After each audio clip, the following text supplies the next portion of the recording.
Yo, what's going on, guys? Welcome back to another video. Today we are here with our special creator, Marine Velvet, also known as JT. You can go ahead and introduce yourself, Marine Velvet. Hey guys, good to be here with my buddy Tad. We're going to discuss the game. Be sure to subscribe to his channel, Tad Dawes. Be sure to subscribe to my channel, Marine Velvet. And I'm really interested in having this conversation, and I'm sure we can dive into a lot of good topics about the game that need to be discussed. Absolutely. There's a lot of problems, let's say, in Future Fight right now. So we have like a bunch of questions that we have prepared for today's video.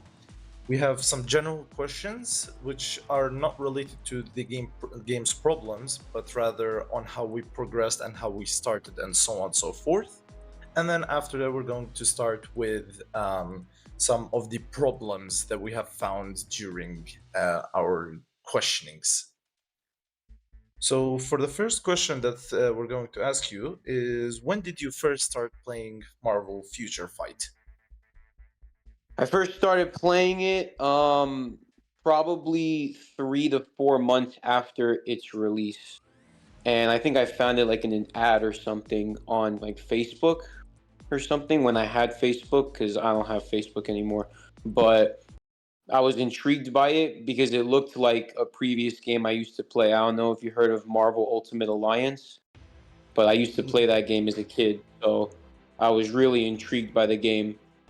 Personally, for me, I just found Marvel Future Fight as an interesting game, and I didn't really like try to, let's say, find it similar to a different game. Back when I started playing it, which was probably on 2018, back when the game used to be at a better state than it is now, it used to be, let's say, different than what other Marvel games used to come out with every now and then. Because most of them used to be, sort of generic, but Future Fight, in my opinion, had something different in it, which made me more interested into playing it. I think that it was a game in development and it did have a lot of potential when it was first coming out. But then like more characters started getting in, and then they've always had balancing issues. I think that's the biggest issue with the game.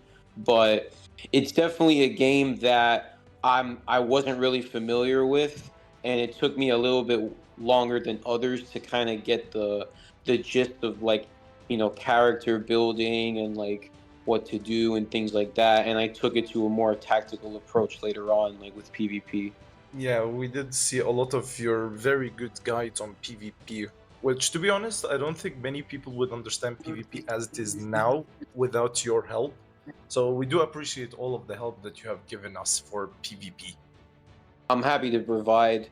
Um, PvP has the most potential, I think, but people get really, really frustrated with it. But I'll continue to provide tactics and all that. It's fun for me. It's Yeah, rewarding. we can kind of see the perspective on how people find PvP fun. Well, I think one of the questions was what was my first team that I picked in PvP in the leaderboards, and Yes. what was my first meta team where I was very confident in the leaderboards and I was getting in a very high ranking. So yeah, 9 years ago, I was working with Deathlock, Thor, Oh, Groot, and Blue Suit Ghost Rider, and I was fighting off against Hulkbuster and Yellow Jacket when they were PvP meta at the time, and it was actually a pretty good tact. I got top 100 twice during that time, and then Doctor Strange came from his first movie, and he broke the game. He totally broke it. So so it took me years to get to a level where I could compete again, and I had to test a lot, and I had to build a lot. that is very Um, interesting to hear that you have used probably the most random team that I can hear right now. Groot alongside Yeah. Thor. Try to use that today, and I think you'd probably not get anywhere near top 10,000, let alone top 1,000 or something. Exactly. Deathlock's been needing a rework for 9 years. So, you know, Honestly, you've seen how the reworks have been going on nowadays. Any PvP character that gets a rework is instantly in the bin. the the stats are very, very like ultra powerful. So they've done this for as long as I can remember. They'll have a certain amount of balance for a certain period of time, maybe like 6 months, and then they'll release a crazy meta that almost forces you to make a bunch of changes.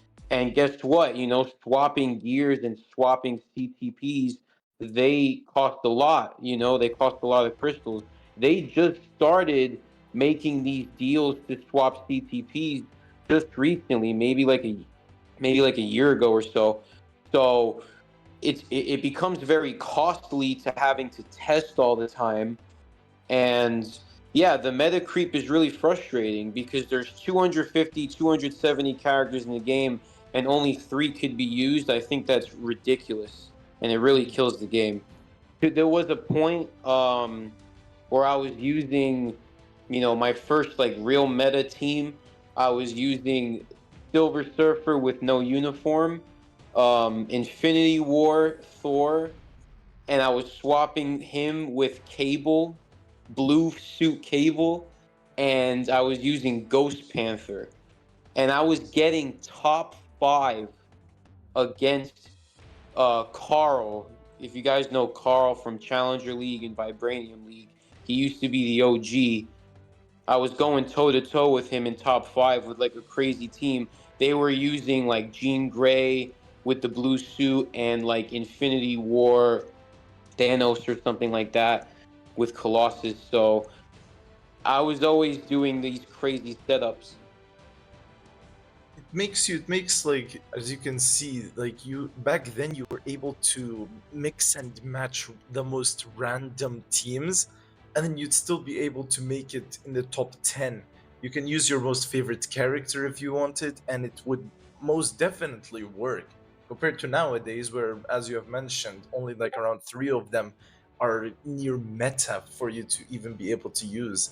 And alongside that, two of those metas are native tier 3s. So they're going to just break the bank even more than you already have to replace those CTPs. Players have been crying out for, you know, certain deals. They've been crying out for crystal enhanced rewards. And granted, they started doing it the past couple of years, but there's so many things that players have been crying out for, and the devs always say that they listen, but they don't. And I can name a million examples. That is true. I don't recall ever like the devs ever like listening. I mean, don't get me wrong. Like game development is very very hard, but it's also not that hard for you to read, for example, suggestions that a lot of people have been asking. One of the suggestions that I have seen is for them to put two CTP choices, just like the one that you have for ISO sets, because Right. for characters like, for example, Null, who can potentially be a hybrid, or Thanos, who has double uniforms, it would be very very costly for you to just keep on changing those. So you kind of need a second cheaper option for you to do that, which is the second CTP slot. Yeah, people have been crying out for that for years, and I agree because, for example, my Thanos, right? He doesn't work anymore in PvP for me at all because I don't carry as many brilliant CTPs, you know? So I would love to have a second slot so I can just pop an energy or pop a rage and I can alternate between them so I still have the opportunity to test in both areas. I think it's greatly needed, especially since CTP swapping is so costly still, even with the deals. So I mean, there's a lot of changes they still need to make. I mean, with game development, I understand, you know, if you can't monetize live PvP because of the laggy servers. I get that, and I think they made a decent alternative. But for example, Danger Room, I don't know if you were around when Danger Room was around, but Danger Room had amazing potential. All they had to do was maybe tweak some restrictions. Servers weren't too bad, but they removed the game mode, and I've been crying out for it to revive again. And many players have too, and I think ever since they removed it, the game's kind of been stagnant a little bit. But that's just my opinion. They gotta add more entertaining content instead of like chore content. That is true because I wasn't in the Danger Room era back then, but I was in the Heroic Quest, I think it was called. But I've heard a lot of people talk about how Danger Room used to be a very good game mode, if only it had just some slight changes.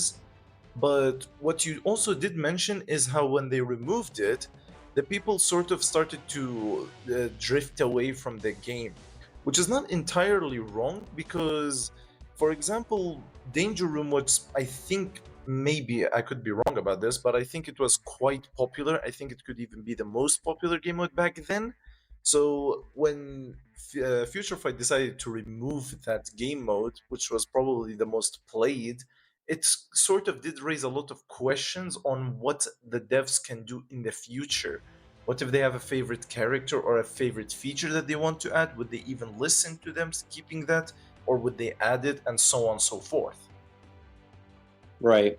They did it with like the ranked battle thing where like, each character, if you build them enough, can get into like some ranking. I think that's an okay kind of concept, but the gameplay is just so boring. Like you're just fighting like you know, like a little boss. I mean, there's enough Yeah, little bosses around. Like we're tired of fighting exactly. guys that shoot you with like pellet guns and like a dinosaur that like hits you in five Exactly. seconds easily dodgeable. Like there's no tactics, there's nothing. It's just do this, get the reward, go away kind of thing. Exactly, exactly. I very much agree with this because it also does feel like you're just playing Alliance Battle normal, but instead of you having Right. to like worry about the monster that much, this one you just do one cancel, you get like 50,000 points, and then keep on running around until the next cancel comes. And then if you do this enough times, then you've already collected every reward possible, which is kind of niche, honestly. Like, I do appreciate that they added tier 4 materials into this, but they could have made the game mode more, let's say, interesting, not keep it a little bit generic or bland, just like basically Alliance Battle normal, but then this time it's restricting you to updated characters. Yeah. Like a big money maker for them is milking whales to get their character to like a top 10 in the rankings. So they have to compensate by getting their account near perfect, like their cards and their swords and all of that. And the RNG is already terrible.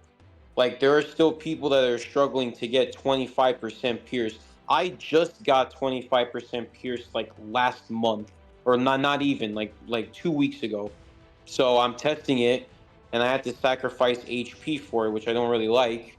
But damage is necessity. Like pierce, HP, the statistics that you get from swords, the decreased damage, the increased damage, all of that accumulative is super important. And you have to jack it up because if you don't, you're going to struggle on auto.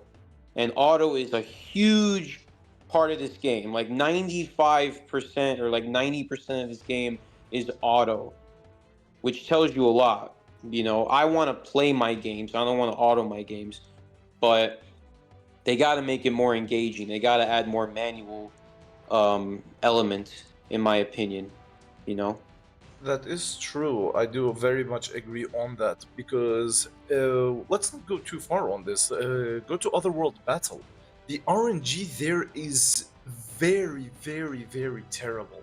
I remember I even mentioned it to you where I told you that an entire level 70 team, which was tier 3, they did have meta characters, yes, like Null and Sentry with their latest uniform.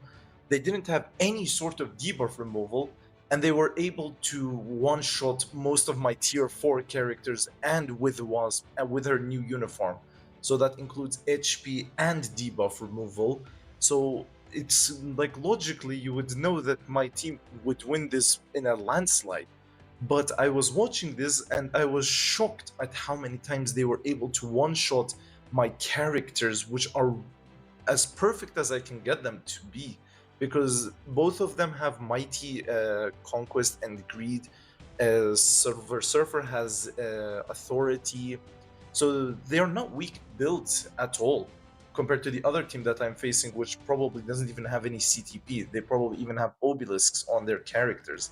It's really bad. Like, I don't recall anything being worse RNG than that, besides the swords, because the swords is a whole different other story. Like, I remember when I was trying to do the swords, which was probably the biggest mistake ever. I probably dropped like 30, 40 mil on this, and I still didn't get a perfect sword. I used the runes where you increase your chances. Apparently, you increase your chances.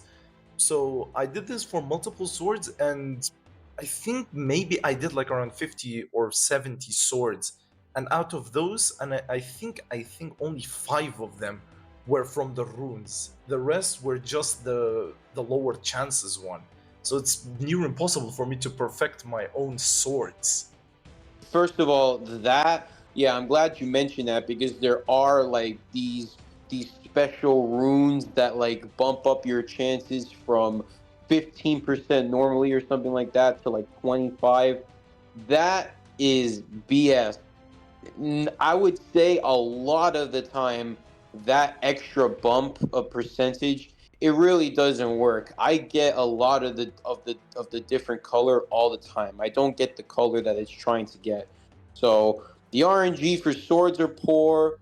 The RNG for cards is poor. I know people who have sacrificed like 20 cards, 30 premium cards to try to get the blue stat star and the HP stat or the all attack stat. Takes them forever. On top of getting the card quality 7, I've only gotten one card, maybe two quality 7 in my entire time playing. With swords, I've crafted maybe like, few hundred, and I've gotten a 5 star, a couple of them, not many. The Yeah. RNG for game modes like Otherworld Battle, placement is super important because you realize, maybe the characters that do the most damage for you are fragile. So you may want to put them first in the match. And what happens in the beginning of the match in Otherworld Battle is that for some reason, the entire board does the X skill first. So they just punch the air and then they execute their skill. So that's how the RNG works. Like some tunes X skill takes longer to execute than others. So then they execute the skill faster and then your tune dies instead of the others. So placement is super important. Like you put your heavy damage dealers first, you put your supports in the middle, and then you put your main damage dealer last, but he's got to be like a reviver and probably a debuff master. I love to use that term. Like Sentry, for example, is the debuff master and a reviver. So even today, I put Sentry last in Otherworld Battle, and now I'm winning a bunch of my matches versus losing them, and I'm probably going to showcase it. So, it's really important that people know these things because people spend money on the game, and it's important to know these tactics for PvP. You know. That is very true, especially how they're spending like a lot of money on this. And I'm glad you even mentioned that other world battle feature where they just punch the air and then after that they deploy the skill, because it's all luck based or very bad RNG. The odds are always against you, because every time I try to watch, for example, my own characters try to fight, they would punch the air just like everyone else, but then they would probably have like a delay for some reason compared to the other team that just directly starts slashing my characters. And then I just look over at my characters, and then I'm just so confused as to how they were able to manage to go first before I do, which is really, really bad for the RNG. Because I've personally spent like a lot of money on the game trying to build my PvP characters. I even am gonna tier 4 Sentry, which is something that I didn't want to do, but currently I'm kind of forced to do that, or else I'd be at a severe disadvantage compared to everyone else. Yeah, if it was maybe the older Century uniform, you could have maybe kept it at 80 at the time when Null was number one meta. But Exactly. right now, Sentry is number one meta. You know, I don't care what people say. I think I've tested it, especially in the auto modes, enough to know that like a fully built Sentry with like brilliant conquest is probably the best character in the game. And like for PvP, I've seen him take down like my Null a lot of times when I'm in Vibranium for like Team Battle Arena, for example. But my Sentry can also take down different nulls too. So I've had only like positive success with Sentry, you know, and his tier 4 is essential right now. Same with Null. It just sucks because there's not many essential PvP characters. Like there's maybe 10, and most of them are not free to play. So PvP is in a bit of an interesting situation compared to PvE. PvE doesn't have that many issues. Like everybody's okay with World Boss Legend. People would prefer 10 slots to play instead of 5. You know, people are okay with ABX and ABL. I think they're fine. You know, they got to fix the disappearing orb glitch, but other than that, Yes. that game mode's fine. And yeah, PvP just needs a whole rework, man. Still, even though they're adding stuff. It does need an entire, like a really big rework. So, especially for example, Otherworld Battle, as we have mentioned, the RNG needs to at least be balanced out instead of trying to just deal with your luck. If they're going to attack first, if you're going to attack first, if you're going to activate their immortality first, or kill their first lives, and so on and so forth. So we kind of need to see some improvements on that side. And I'm glad you even mentioned Timeline Battle, where you talked about vibranium and stuff, because honestly, I do see hear a lot of people say that staying on vibranium is easy. However, in my experience, I haven't really found it to be that way because of one problem that I've seen many people complain about. I personally even kind of complain about it, but I kind of have found like a different route into it, which is how the opposing side does not have any sort of skill cooldown no matter what you do. So you're kind of at a really big disadvantage because they could pop your immortality or pop your first life with just one simple skill when you could have dodged it by just waiting and hoping that they would have any sort of skill cooldown. Yeah, that I think, especially for timeline battle, it's such a big issue. And they said that they addressed it, but they really didn't. They actually hindered you more. They said that their cooldown or the AI's skill, their starting skill was going to be different, and that your cooldown for your own skills when you're starting was going to be reduced.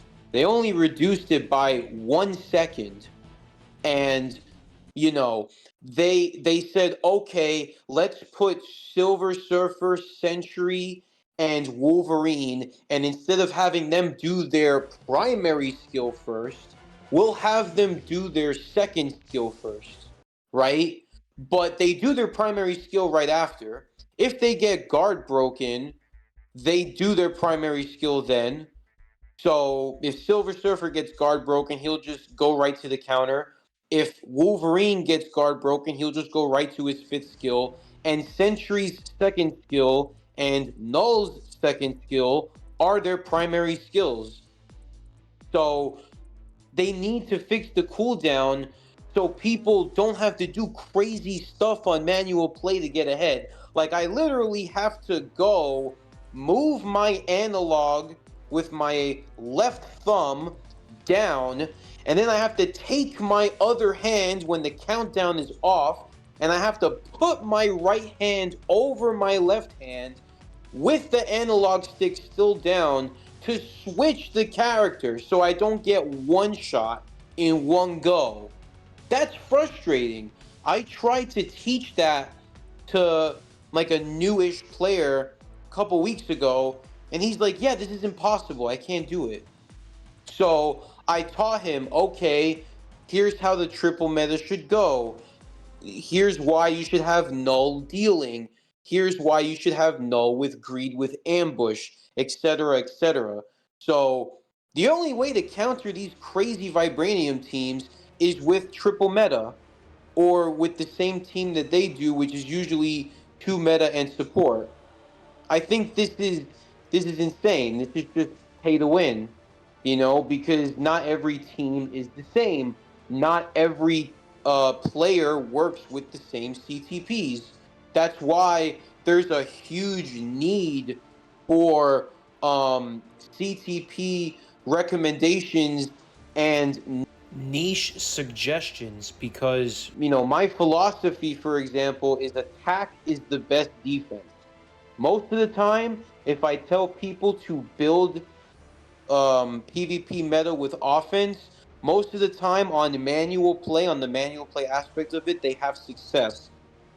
On the auto, it's different. So the defensive CTPs they put for the auto modes, I understand, but still, this is why you say, for example, people should have two CTP slots.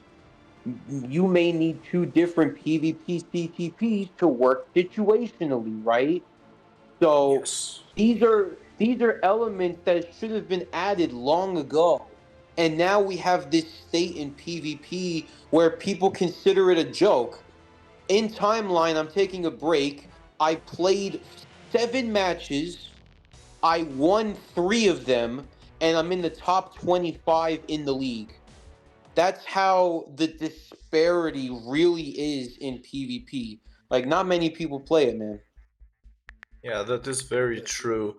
Because as you have mentioned, this entire like when Netmarble announced that they are going to take a 1 second cooldown off of the skill, we're talking about PvP here. If it was PvE, then that would be a different story because that 1 second would probably make an entire difference to, for example, defeating a world boss legend or getting a higher score.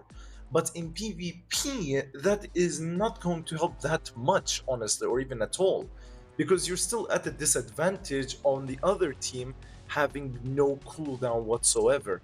So no matter, even if you get that 1 second chopped off from your cooldown, it's still not going to even be close to being perfect because of how the opposing team's cooldown works. They have no cooldown over there.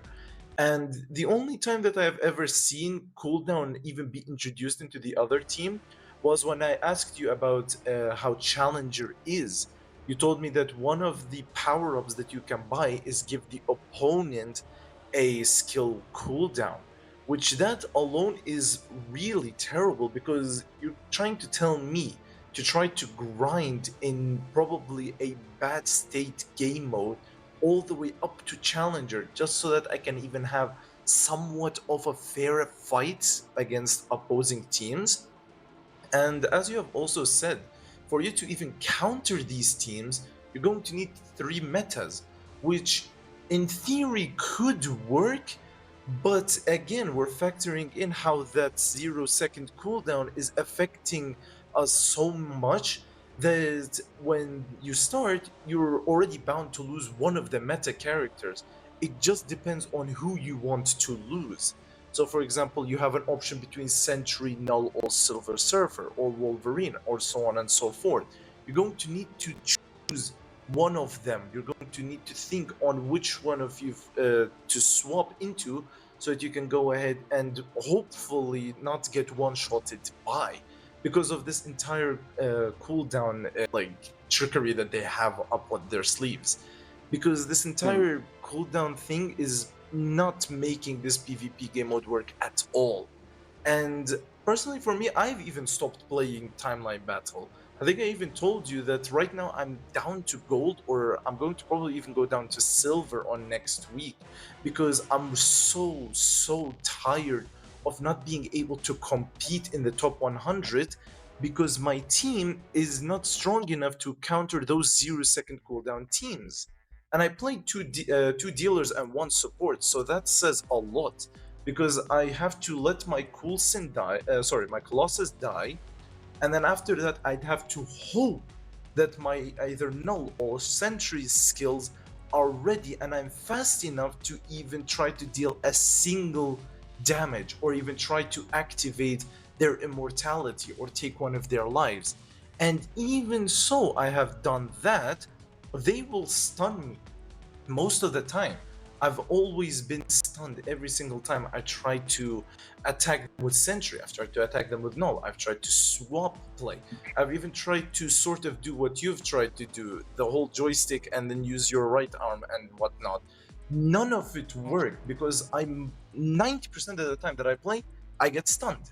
So at this rate, I just give up because my Null's immortality is gone, so he's basically useless. And then after that, he gets one shot, and then I'm left with Sentry, and then he's left with like three metas or two dealers and one support, and then that's game over for me. So what am I supposed to do?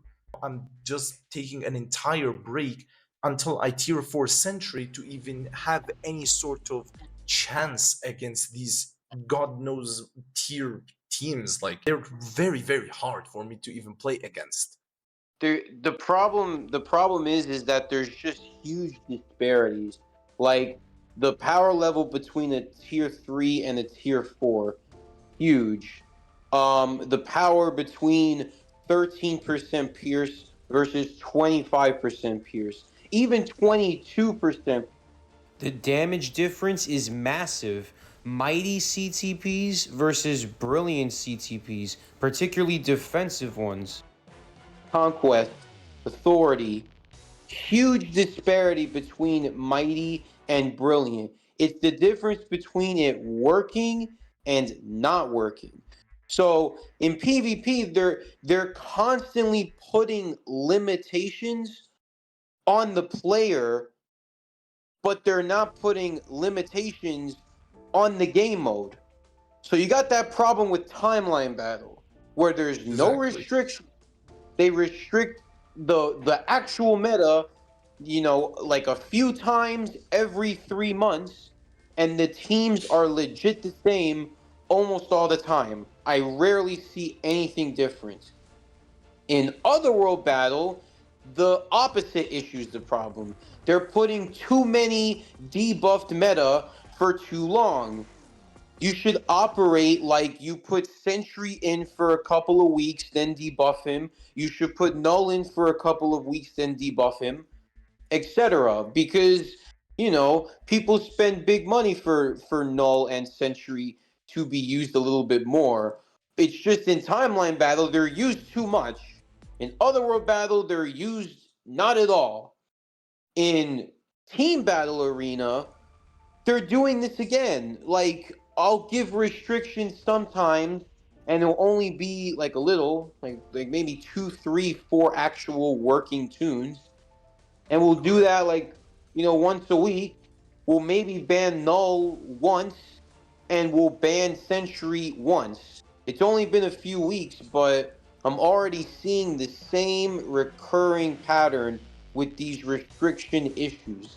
If they fix these restriction issues, people would want to use their roster more, a lot of their roster more. Imagine if Sentry, Null, Wolverine, and Silver Surfer were all banned in the same week. That would be crazy. We would be seeing Thanos again. We'd be seeing Adams again. We would be seeing Carnage come up. We would be seeing, Exactly. like a lot of different tunes.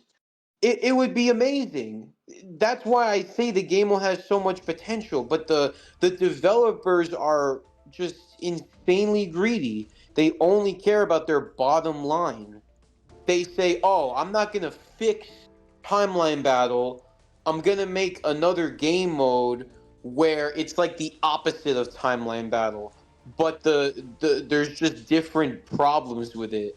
Like they need to make a game mode that's fun and that's engaging, and you get to work with your teammates maybe to fight the boss, or maybe there's like a similar PvP uh, set up to like AC, but it's more like you put maybe you and your allies team against another two teams. I don't know. There's a lot of different ideas you could do with PvP, but you have the problem with the servers and you have the problem with the arrogance of the developers. Because I think they know that these changes would be revolutionary. They know this. There's no way they wouldn't know this. That is very true because they 100% know this, but for some reason I do not know why do they never implement any of these ideas. As you have mentioned, for Otherworld Battles debuff, that is probably one of like the most like something that I don't even know how to understand. I hit Vibranium only once in my life in Otherworld Battle, and I instantly got demoted because I did not know nothing about this entire debuff removal things. And it was just complete nonsense when I first saw it. And then I said, it's fine, maybe I'm not made for Otherworld Battle. But as you have mentioned, for Timeline Battle Arena, the new game mode, the restrictions are not like anything new or anything like, let's say, revolutionary per se. They're just basically the exact same thing that they have been doing, but instead in a different game mode. Like the last time I saw a restriction when I think I was in Vibranium, I saw Dark Avengers get restricted. I looked at this and I'm like, who on earth still uses centuries old uniform? Who's going to like ban Dark Avengers? And then I said, okay, maybe some people still use it. And then this week, I think Jean is banned. Dark Phoenix characters are banned, which honestly, it's not even that big of a deal because it's only one character that can instantly be replaced, and then bam, you're going to keep on playing against the same team over and over and over again, which you're going to get zero competition against because you're instantly gonna lose because they're approximately the same team, if not better. They're probably more whaled than you. They're probably VIP 20 compared to us who are maybe VIP 7 or 8. We have no chance in competing against those teams at all because this whole entire restriction thing is so limited. Like they could, as you have mentioned, ban four specific characters, most used characters, and then we're going to see entirety of new rosters. I could be seeing Jean, I could be seeing Adam Warlock, I could even be seeing Ghost Rider, I could even, I don't know, maybe potentially see Black Panther over there, even though he's not meta. But the idea is you would be able to customize your roster, be able to do what you want if those top 4 metas have been banned. The chances of them even doing this is near zero because the issue with the developers is they do not listen to a single suggestion that any of the users have made. And to compensate, quote unquote, compensate, they gave us that 10,000 gems to compensate of them saying that, oh, look, we're listening and we actually care about the community. But the 10,000 crystals is not really gonna fix any of the issues that we've been seeing throughout the entirety of PvP. We want some actual fixes. We want game modes that are not stuck on auto. Because on auto, you are always on a disadvantage no matter what your team is. You have a brilliant Conquest Sentry with a brilliant Liberation Agent Venom and a brilliant Conquest Null. You're still going to lose against some random ass team because it's an auto game mode that doesn't even know how to play. Your AI does not know how to play. Lots of problems. I mean, you can even see like in the lower leagues too, same issues. The 10,000 crystals. First of all, they took it 10 years to give us something like that. Like after multiple boycotts about the overpricing of tunes that become outdated in like record time.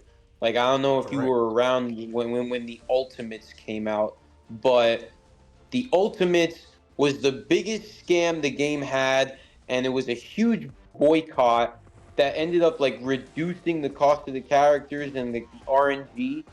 Netmarble completely abandons them, because it's like that was a bad business plan that they did or whatever.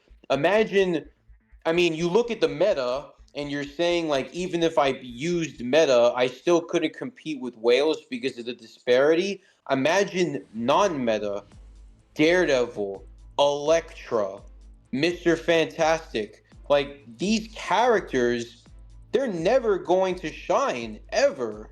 They're going to be left to rot. They're going to have like a month or two of value because people are testing them and trying to get some value potentially out of their favorite character that they can't use.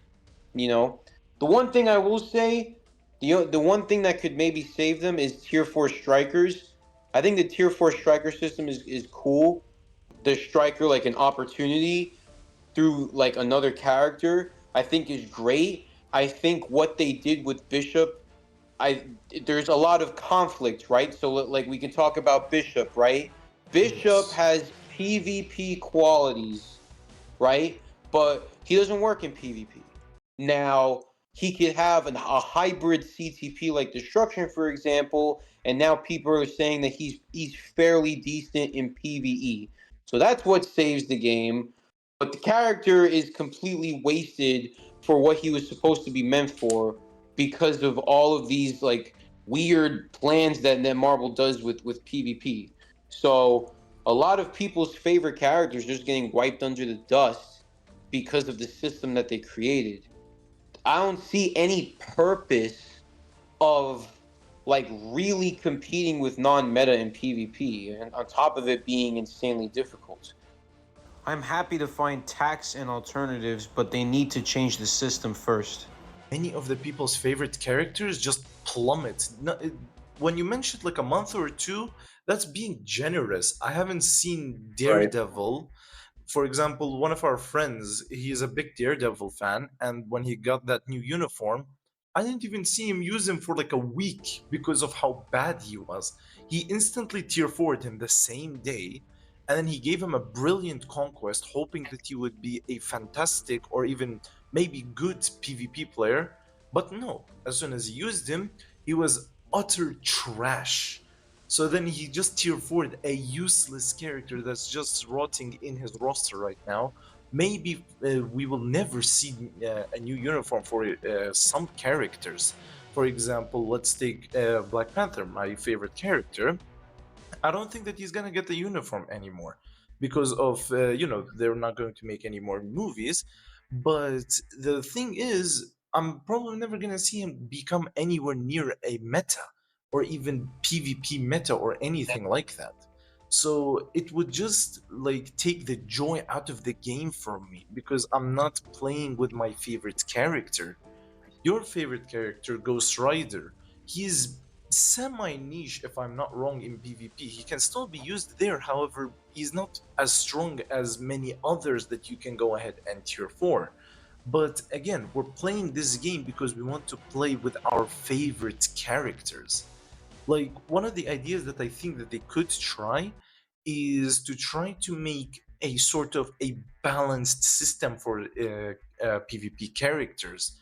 For example, in timeline battle, they would restrict the top 30 meta, and then you're forced to use those niche PvP metas, which will not turn out to be niche anymore because you'll be able to use them against other niche PvP metas, which would be such a fantastic idea that they could try and do. But knowing how Netmarble is, I very highly doubt that we're going to ever see any good ideas come out of them. That would, first of all, that would make a lot of characters worth it. That's number one. Number two, they have to add mechanics that actually function.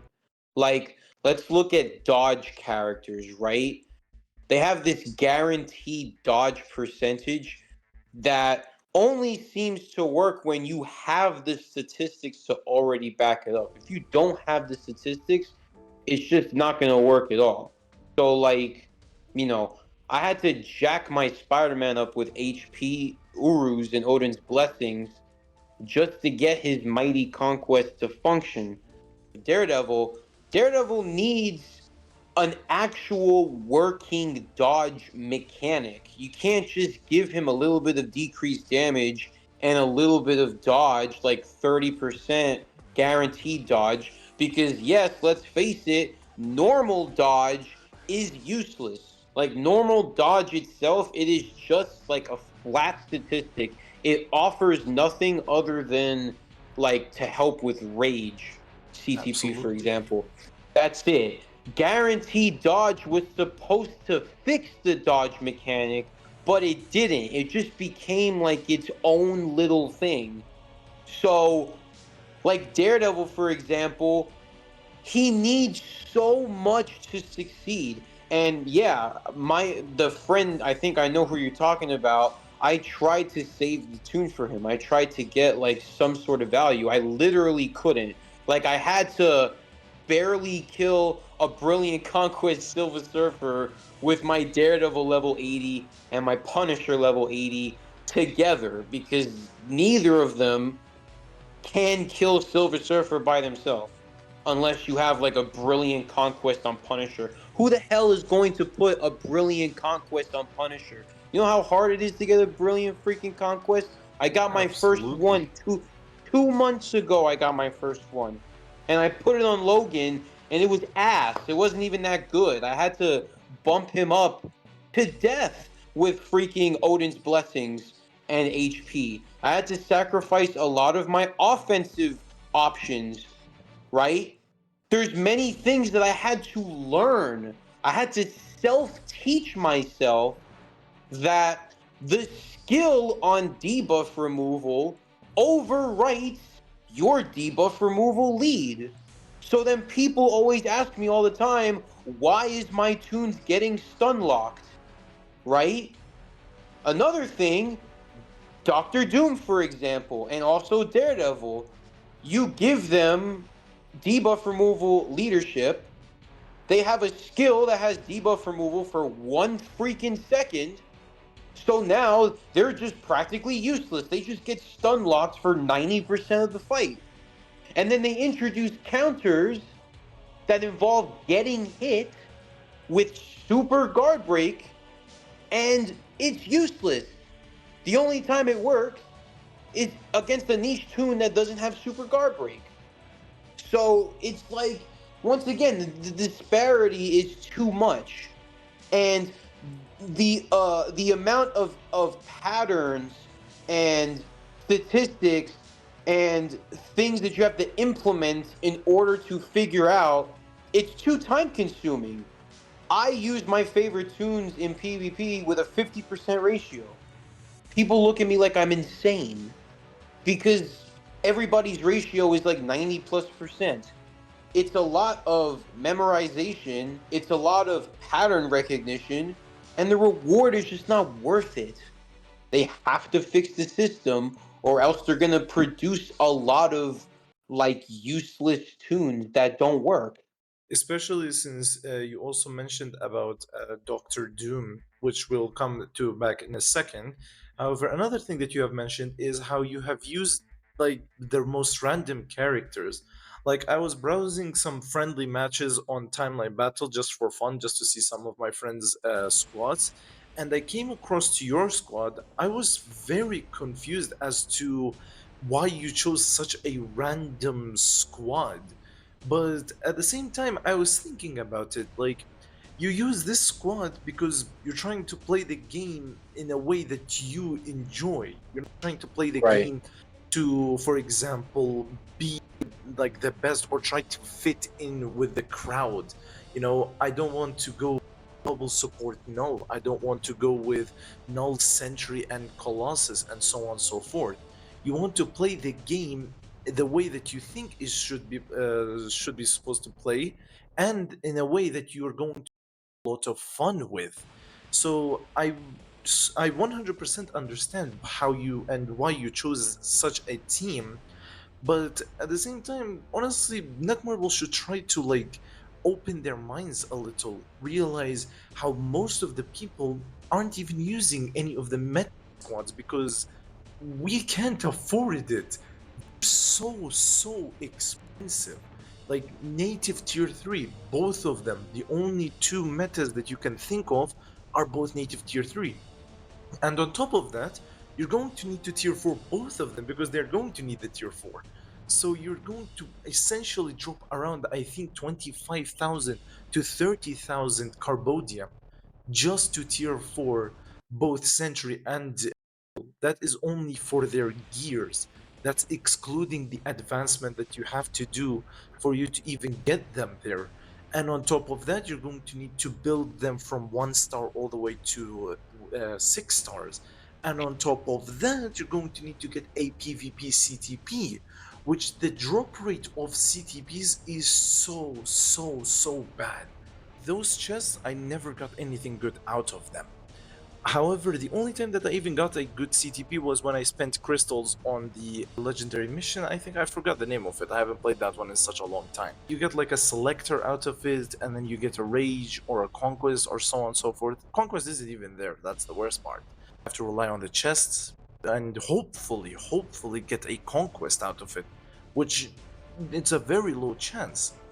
And as for Doctor Doom, he was the most anticipated character that I have ever seen. People like got hyped about him.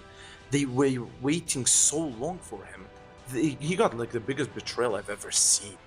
Like as soon like as he dropped, the trailer for him, like his video, everybody was hyped. He got one of the best trailers with him playing on the piano, and people were saying how he was unusable, completely unusable. So I had to figure him out, and I made him work with something like some CTP that was hilarious. but yeah, and as you have mentioned for the trailer, the the amazing part about the trailer is the piano scene was the actual track. Like they hand animated all of it to be correctly on track. So it wasn't just like some random keys. I remember someone saying that this was the actual piano track that they have spent all that time on.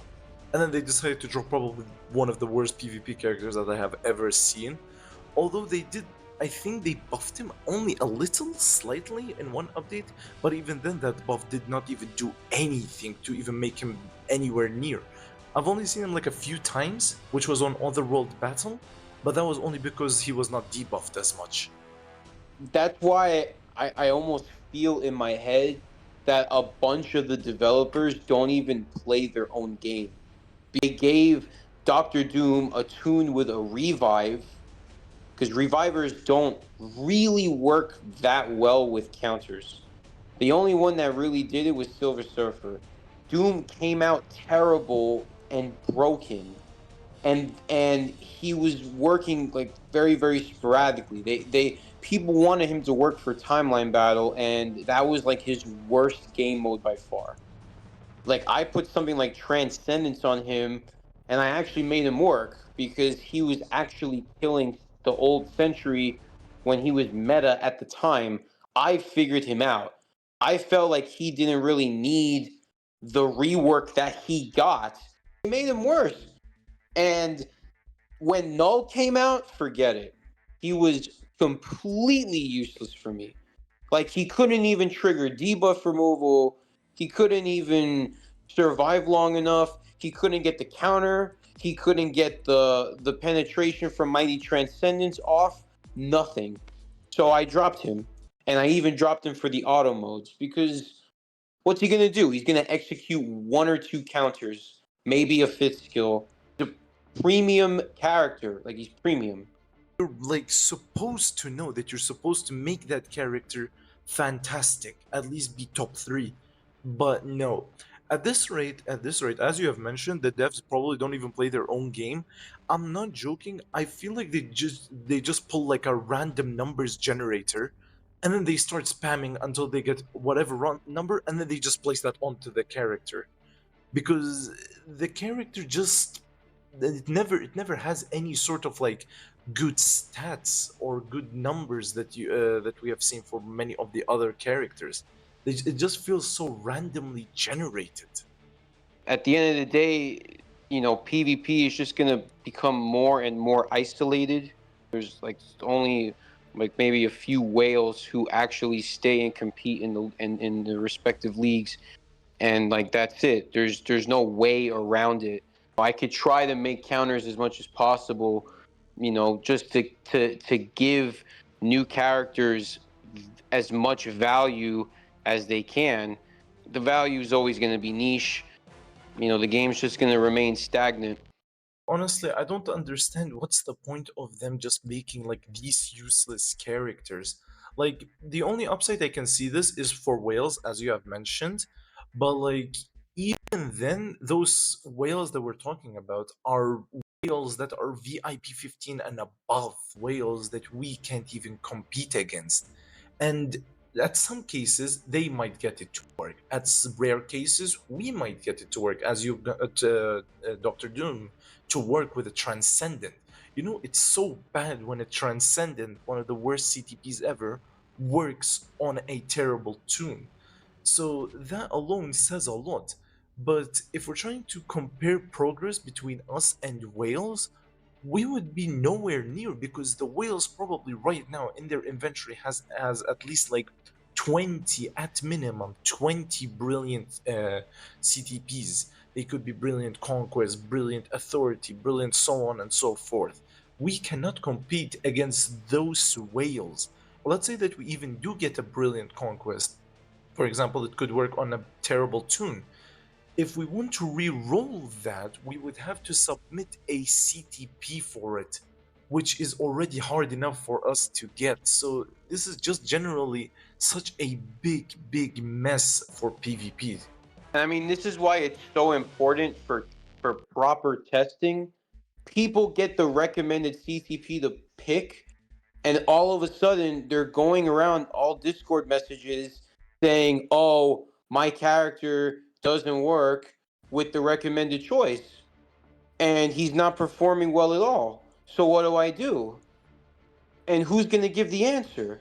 I mean, Commander doesn't really engage with his fans like that. Like, he's not going to get like questionnaires from his fans and he's going to answer them.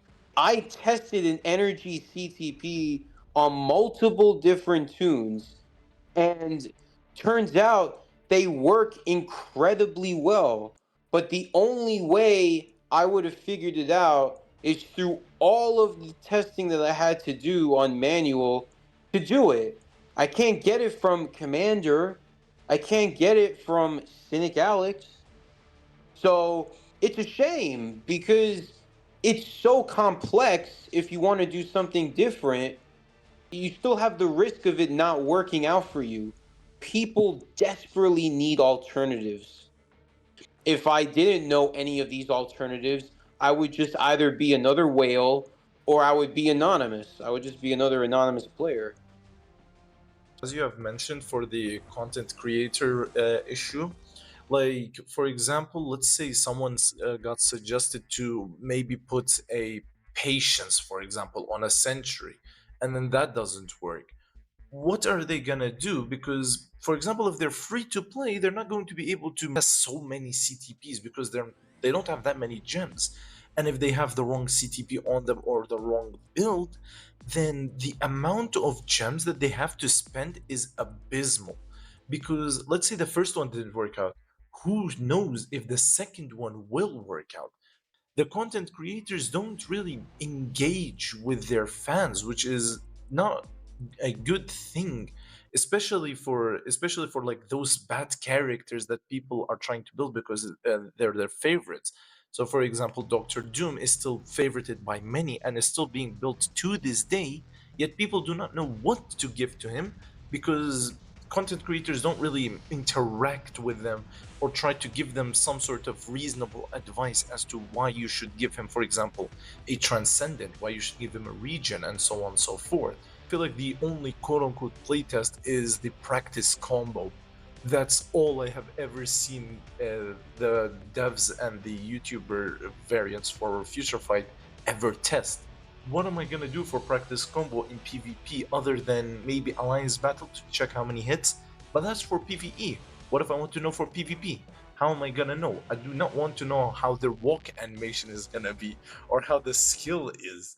Like, I want to know the actual performance behind the character. Try to test against top teams and then show us why this character is good or bad.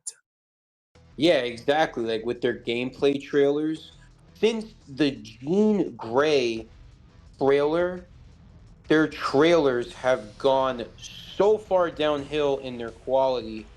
So if they're going to reduce in quality of their trailers and they're not going to pop anymore and people aren't going to get excited about them anymore, they should at least give gameplay so players know, hey, this tune can definitely be used in this game mode and this game mode and this game mode because he has this, and this. But instead, yeah, they go into the practice, they do this basic rotation that they just made, and they give like a really cheap and brief explanation of what they have without giving the time and anything like that, etc. It should be up to the developers to at least somewhat teach their players how to actually play because otherwise people are just lost and they're so reliant on the autoplay system because of this. So then the autoplay system obviously brings the cycle of like picking the same tunes, etc., etc. And then YouTubers just follow the trend. They give the easiest and most basic test and they play few times. They don't really put that much emphasis. I mean, the only one who does is Commander. People are left to kind of figure it out for themselves. And while I think it's fine, you're supposed to figure things out in the game. This game is too complicated and it's too expensive, like we were discussing, and it's too narrow in choice. I get tons of questions all the time about how I should place my tunes in Otherworld Battle or who I should deal with in Timeline Battle because my three meta are getting absolutely obliterated. Or like in TBA, why doesn't Thanos work? Or why doesn't this character work with debuff removal? Or why does this character work without debuff removal? Like these things matter. These are tactics. But the game developers, I don't even know if they know any of these tactics. Practice combo, the combos that they're doing, that is the most random combo I have ever seen. Yeah, it's Because basic. if it's not just basic, it's not the most efficient one, it's very, very useless, and it deals the least amount of damage that I have ever seen. This especially applies for PvP, because back when I started playing the game again and then I bought Sentry's new uniform, back the dark version, I checked their combo system, to check maybe it could work in PvP. It did not work. It was very terrible. Like, I kept on getting my two lives just instantly destroyed. The only reason I was even able to survive was because one of our alliance members told me that his rotation, which was 5 cancelled to 2, was his most efficient one that you can go ahead and use. As soon as I used that, that's when I started to win my timeline battle games. That's when I started to figure out that Future Fight's developers don't really care much about the rotation. They want you to take a long ass time, and by the time that you even figured out the actual rotation, that character is probably out of meta long ago. Right. And another thing that you have mentioned is how the characters, like, how they don't say anything about the characters. None of what does it have, not skills, nothing. And another issue with that is if you want to test, you're going to need to buy the uniform full price sometimes. Sometimes it's discounted, sometimes it's full priced. Regardless, you buy it, and then you're going to test it out, and then you're not happy with the results. you can't refund the uniform. You have to keep it with you, regardless of it's good or bad. You've just lost 1,750, or even up to 2,500, or 3,250 gems if it's a native tier 3. So that is a lot of gems for you to spend on a character that you're probably never going to use because it's been very bad for you. On top of that, the old uniforms become completely useless. And people have suggested the idea to be able to migrate the dated skills, the skills that function on these skins interchangeably. So you could use whatever skin you want and use the skills that are dated. I think that's a wonderful concept, and it gives value to like old uniforms. Like, I don't like Loki, right? Yes. Loki has PvE value. I would love to use Loki's PvE value for Loki's silly, stupid, classic uniform that they released for like 750 crystals and they brought it down to 300 crystals. That people went with these uniforms and they're like, this is the worst uniform I've ever seen in my life. And they're really like doing injustice on these classic uniforms, and people still have to spend the crystals for them to be useless, like never used again, collecting dust. Like, this is embarrassing. It's embarrassing for the game. How much wasted crystals did people spend? They gave a freaking entire like a stat list of like what you've done, and people have spent 1,000,000 crystals, 2,000,000 crystals, 5,000,000 crystals. These numbers are absolutely ridiculous. And a lot of those crystals are wasted. Honestly, I'm not a huge fan of the new Black Panther comics uniform. It's good, but I'm not a fan of it. But I am a fan of his movie uniform. It looks very clean. I like it, but I can't use it because it's very outdated. So what can I really do about it? I've just spent that much amount of crystals on it and it's outdated. So what can I do with it? What can I use for it? Nothing. And I want to use his Civil War uniform because it's what I have started out with. I can revisit nostalgia. That is a very good idea that I really, really, really do hope that they listen and do eventually add it, because then the crystals wouldn't be a waste. They gotta implement this eventually. They gotta implement like the interchangeable skills on uniforms, because I think that's where most people's crystals go. They go to uniforms. This game needs quality of life changes. That is very true. And the same thing can also be applied to Sentry. His newest Thunderbolts uniform. It's not the most appealing in like the appearance wise. I really liked his merged version. It looked very good. It actually showed Symbol that he can do something. He can actually destroy characters, which is why this whole idea of implement skills, newest skills into older uniforms, which by the way is very, very possible. It's not even that hard. I've used to make games before, and this is not a hard implementation to put. The devs, I just feel like they're just very lazy.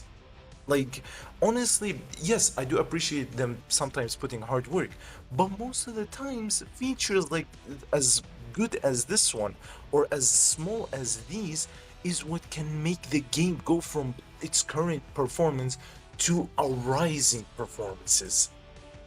What's stopping them from adding such amazing concepts or such amazing ideas? Like, go onto any form, any of their updates, look at the comments, and you're going to see so many people wanting this feature, that feature, this feature, that feature. Why do they not just make a new forums post and be like, publish your ideas here, and we will pick, for example, the 5 best ideas, and then we will add them to the next update. And then those who have been chosen get a reward, for example. You know how good this can be for people with really good ideas? Have you seen the state of the forums? It's a complete crap show. I mean, I go there occasionally because I promote content on there. Their community is a big representation of their game. You know, it's fractured, the community. There's a lot of good people who ask help, who give help and give advice based on their own testings.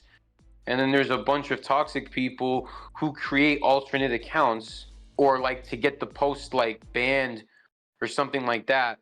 So the developers have just completely abandoned the forum because of all of these issues, and they have no reason to monetize it. And that should be the best way that people could communicate their issues with the game.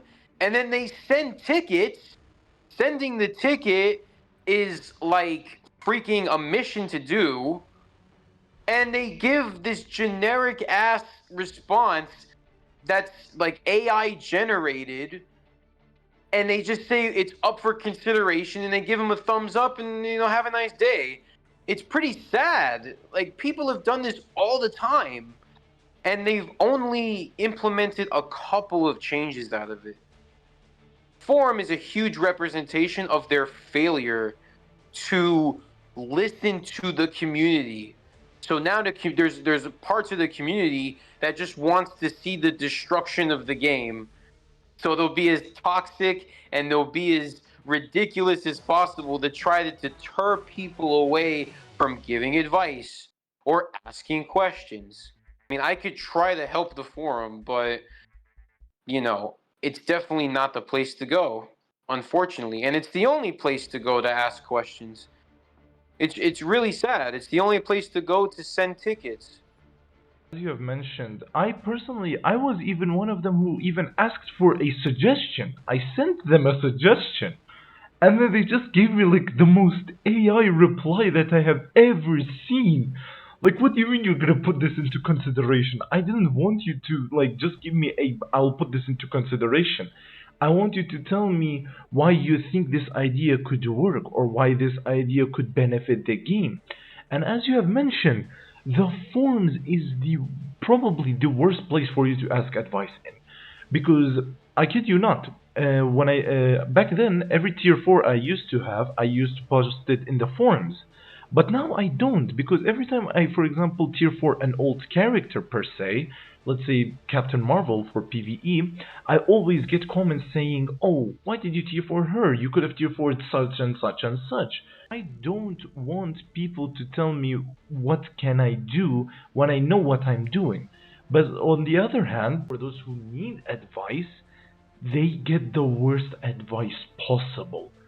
Like, to this day, honestly, Jean is not bad, I will say this, but she's not recommended. Her typing is really, really bad. But new players, like literal new players, players that just signed up and are asking for advice, I see comments, go build Jean. Jean is a really good character, one of the best PvE characters. She's fantastic in PvP and so on and so forth. Why are people still like being so inconsiderable, including because they want to stay free to play? Jean is nowhere near free to play, so this is a really, really bad thing. I think with Jean, it's an interesting situation because she's an old character who's been meta in like a lot of respective modes for a very, very long time. She was meta in PvP back in the day for like extended periods of time, even when she first came out with no uniform, to when she came out with her blue uniform, to when she came out with her recent uniform. Her recent uniform, the only thing I'll say about it, it's that it's a good example of Netmarble making a good tune that represents the value that lasts long term. Okay, she's lasted multiple years as a potential meta for all areas of the game. Like, she's still like a like 12 to 15 character in PvP, and maybe she's like, I don't know, top 5 or something in PvE. Is she tricky to use? Absolutely. Is she expensive? Yeah, kind of. Are there new players still coming into the game? Yeah, there are. So even though she's like, you know, 7 years old, and many whales have her already, including myself. That doesn't mean that every person has her. And that doesn't mean that she should be recommended as number one. Maybe like top five, whatever it is. But specifications are important. Being detailed should be important. Unfortunately, there's YouTubers, I'm not going to mention any names, but there's YouTubers who just grift. They just sell their person, or they sell bad ideas with minimal testing, but they just gain their fan base, so their fan base will always protect them. There's a toxic disparity between YouTubers and players at times too. So it makes me really sad because I'm privileged to have fans. It's not an entitlement because my work is my work. It has nothing to do with like whether I deserve something. It's a huge honor and a privilege that people recognize my work as valuable. So, in return, I'm happy to give as much detailed advice as I possibly can about this game because I know how important it is. Honestly, I've seen those YouTubers before, and I'm just very confused as to why they recommend probably the worst characters that they can. Because, and as you've mentioned, with minimal testing, they just say it out loud, blur it out, and then that's it. Call it a day. You know, this is the best character. You don't need testing. That character is so good they don't need testing. That's not how you predict a good character. I don't go out and tell people, oh, Black Panther's newest uniform is the best in PvP and PvE. I don't go do that because I have proof that he's not in meta anymore. But however, I go give out other advices with actual proof, providing telling why this, and this are good in this, and this. And as you have also mentioned, having fans is really, really fantastic. So when you give out the advice and people go ahead and share it, tell other people that it's from this certain creator, it's such a good feeling because you've done something correctly that you know that the people are enjoying. But sometimes you get overshadowed by those people that don't know much about the game. They would go out and then they'd say, oh, this character is like this, but because a certain YouTuber said it is, they're not that good anymore. So you get overshadowed, and then after that, some people would come and lash out at you, telling you, oh, why did you recommend me to go build this character when this certain YouTuber said that this character is not good anymore, and so on and so forth. These YouTubers with their freaking titles, like it absolutely like makes my blood boil. I swear. Like, Black Widow, Ultimate Queen God, Super Alpha Omega Meta who kills and slays centuries, and then I go and I look at the video, and Black Widow killed Sentry halfway and then got obliterated and lost all of her fights, every single one of them, and it was only covering like one game mode. And I'm just like, dude, do you have any shame in clickbaiting? Like, are you really that desperate for the views, right? Because that's what a lot of these YouTubers do when they cover PvP, and then they rely on the auto mode to try to win, and they don't use their brain. And then they say, oh, okay, I know what will make the character work in manual play against two meta with support. I'll put Black Widow with Agent Venom and Wasp.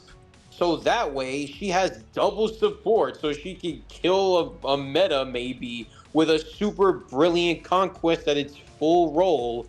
Like, first of all, nobody's going to do that. Second of all, it's still not working. It's still not working. So Commander, I almost slated him. Commander is going and saying, Deadpool's the top five character, better than the meta at the time, whoever it was, with a brilliant conquest.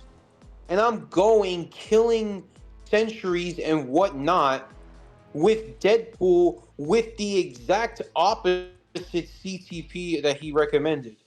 And I'm still thinking that he's not meta.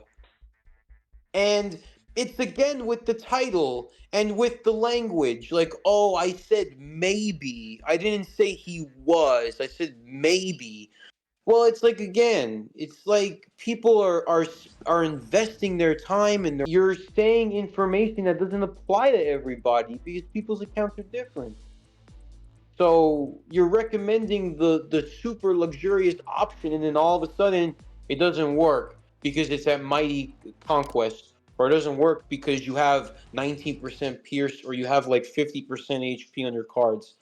Like there's a lot of contingencies to these things.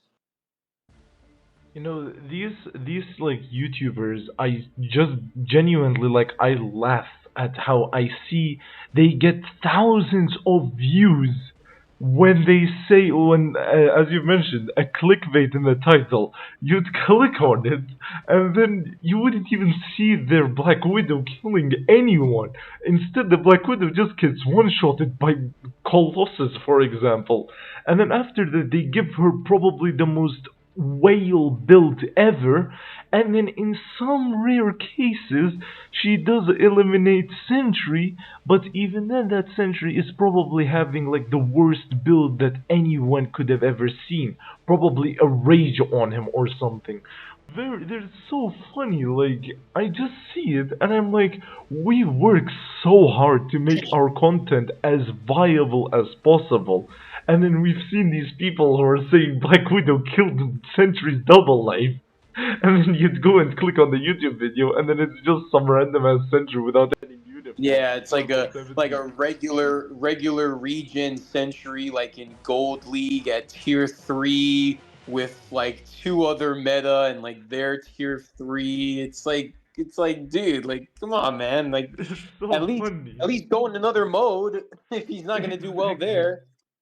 Exactly, like it's so funny when you look at them, and then and then they try to defend themselves by saying, "Oh, look, I didn't say that she killed a top tier Sentry. I just said she killed Sentry." Which, in Future Fight knowledge, if you read a title that says, "Oh, this character killed Sentry," you would be interested to know because maybe that could be meta. Maybe they killed a top tier Sentry, and then you would not expect a tier 3 level 60 Sentry to be playing against the Black Widow, or a level 50 null or something. It's so bad yet so funny. It's the reason why I have a YouTube career in the first place. Is because I capitalize on people's disingenuous behavior and their desperation for clicks. And they're almost like audience captured. It's like they just want to appease their audience in any way that they can, and then it ends up leaving some of their audience disappointed, but they still end up getting like a cult, kind of like a cult following in a way. So they always get protected. They always get protected for not putting in the required work necessary to actually test the character. They know that it's going to backlash them at some point because maybe one of them is going to follow their guide. Oh, give a brilliant conquest to Doctor Doom. He's very good. Someone would actually go waste a brilliant conquest, probably one of the hardest CTPs for you to even get your hands on. It's something so prestigious in the game, and then you go put it on Doctor Doom, and then you go ahead and try Doctor Doom in timeline battle, and then he gets one-shotted by a weak-sided sentry. And then that same person would defend that YouTuber. Why? Because he's like, oh, I just played bad. I just didn't know how to play him. Give me a few months for me to learn how to play the character, and then you will see me progress and then kill Sentry, just like how my favorite YouTuber did it. Well, yeah, I mean by then it's too late. Like you can't take a few months to test the character because Exactly. they release a character every month, multiple Exactly. multiple uniforms a month. It's really annoying that people can't really test the character properly, and then people have no alternatives. Oh, just pop a conquest, pop a conquest, pop a greed, pop a conquest, pop an authority. It's very simplistic. People need alternatives. Like you'd be surprised how many PvP characters are proc friendly. All of a sudden, I'm using PvP characters in PvP and PvE too, Yeah, and you people told me didn't even about know that. it existed. Exactly. Since when are they able to do such PvE game mode?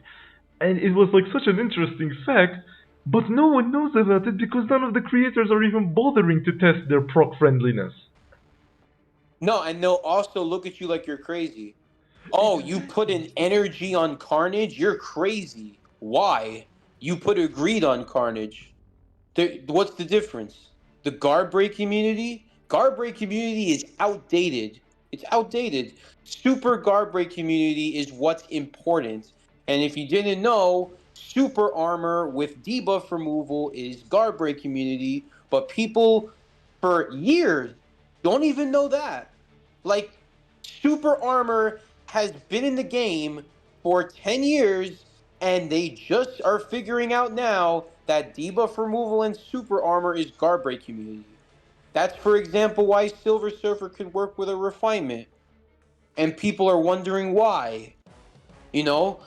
So I put energy on Silver Surfer, and people are gonna look at me like I'm insane, even though Adam, second best CTP, is energy. Adam and Silver Surfer are identical.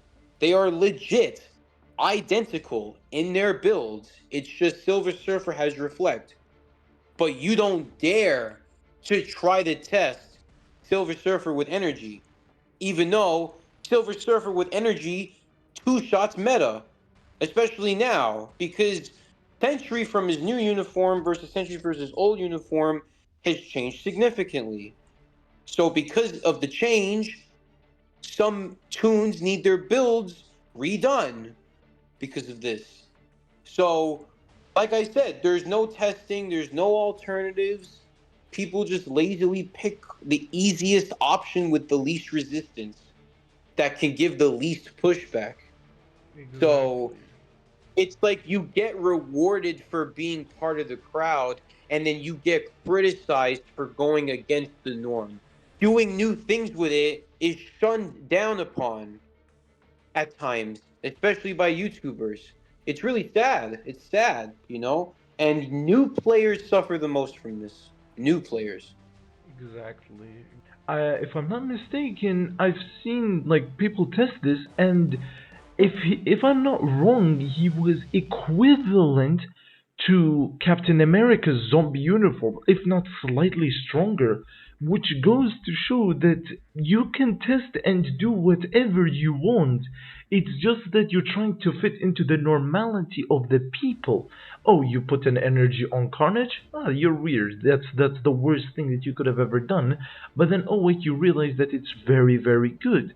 But the only reason that you didn't try it was because you were trying to fit into the normality. You didn't know that he was proc friendly in the beginning until you saw someone do it. And then you decide to do it yourself, and then bam, look at this. You've got a really good Carnage. I have not seen a single person bash down on Adam being used for energy. Why isn't Adam being bashed down, but for example, Silver Surfer or Carnage are being bashed down even though they're all proc friendly? Each one of them just has like a slight different PvP aspect into it.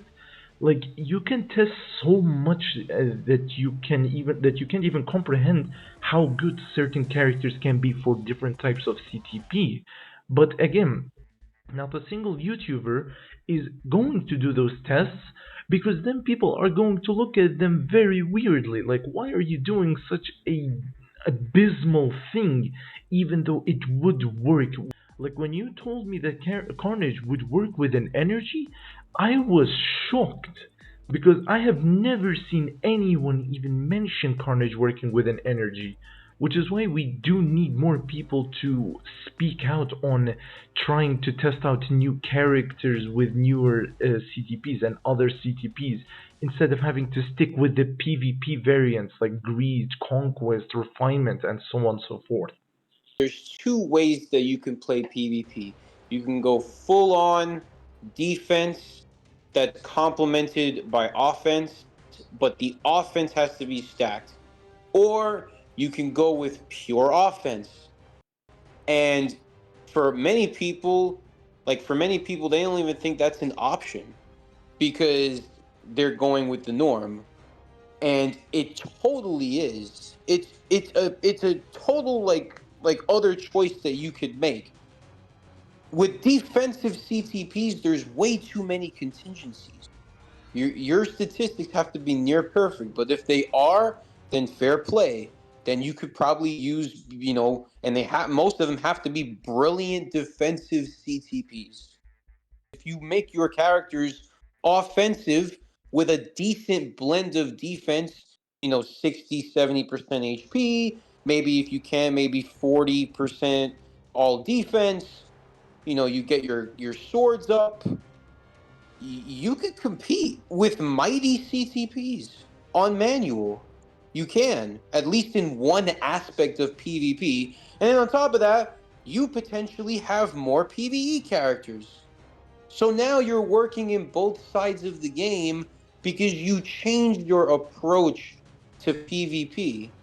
I'm trying to change the mindset, and this is like an impossible task. I'm trying to change the mindset of the way people view PvP. Because if they do, there's going to be a lot of different choices that can actually work, you know?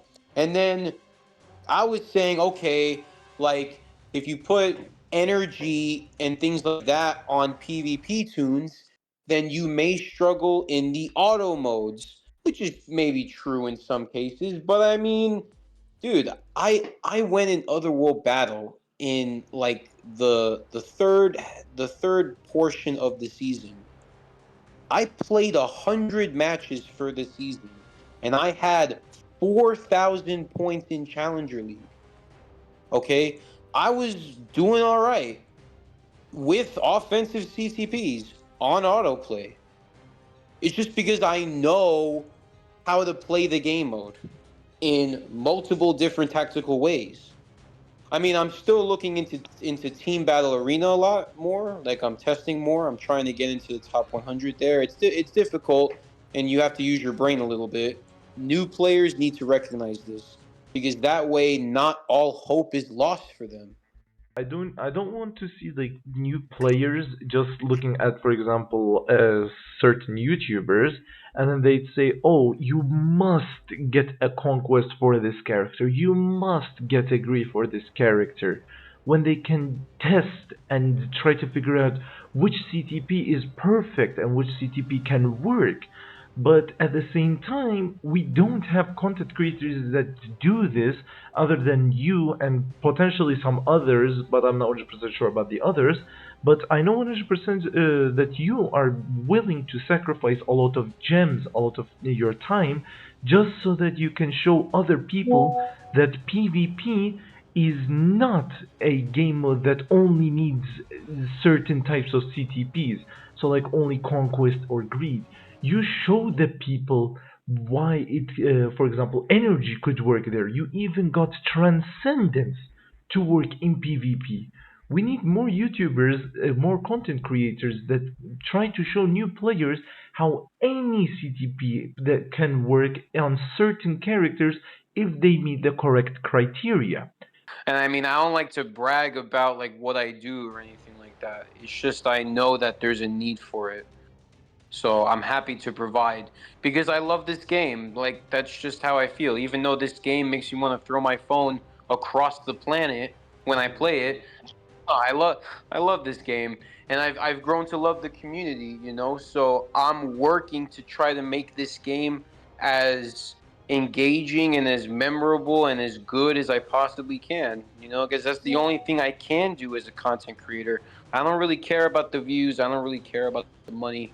I don't really care about the recognition. I care about the game succeeding for another 10 years.